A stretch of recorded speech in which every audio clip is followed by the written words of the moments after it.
आपल्या घरात दारूचे असे रॅक लावलेले नाही आपल्या घरामध्ये. झाले काम बंद. हा बाहेर काढू शकत नाही फक्त. लेकरं पडन तिथंच बसा तिथं बघू लेकराला काय झाल्यावरती. बस खाली. पोलिसांनी पेपर घेतले, त्यांच्या हवाली केले, त्यांनी कोर्टामधून नोटीस पाठवली, स्पेशल केस लावली. हे असे त्यांनी गुंड पाठवलेले आहेत. हे गुंड त्यांनी कशासाठी पाठवलेत? आमचं बांधकाम बंद करायला. आत्ता तात्या बारणे बरोबर ह्या बाया बोलत होत्या. विराज बारणे येऊन गेला, ते विक्रांत बारणे इथं येऊन गेला, पप्पू बारणे म्हणतात त्याला.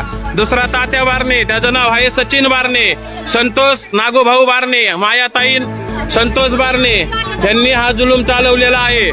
आज आमच्या घरामध्ये लेकरं बाळ आजारी आहेत. महाराष्ट्र टुडे न्यूज मध्ये आपले स्वागत आहे. प्रभाग 24 खेरगाव संतोष नगरमध्ये गोंधळ. बारणे कुटुंबाकडून गरीब उमेदवारांना उमेदवारी मागे घेण्याचा दबाव, धमक्या आणि त्रास सुरू.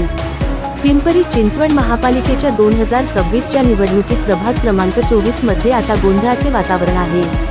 प्रभावशाली बारणे कुटुंब राष्ट्रवादी काँग्रेसकडून छत्रपती शासन पक्षाचे गरीब उमेदवार जीवन भारत नवले आणि यांना सतत त्रास दिला जात असल्याचे समोर आले आहे.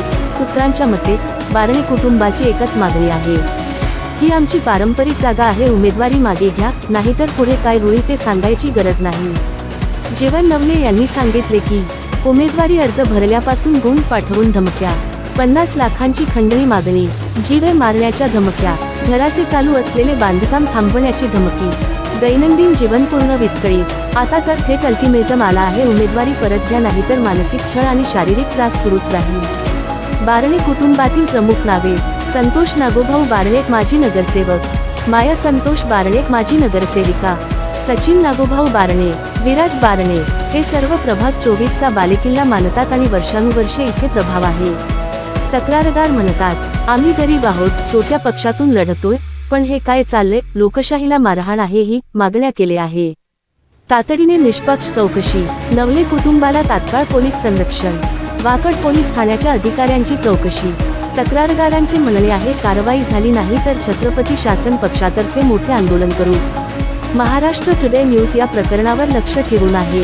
गरीब उमेदवारांना राजकीय दबावापासून संरक्षण मिळायला हवे आणि निवडणूक खऱ्या अर्थाने निष्पक्ष व्हायला हवी.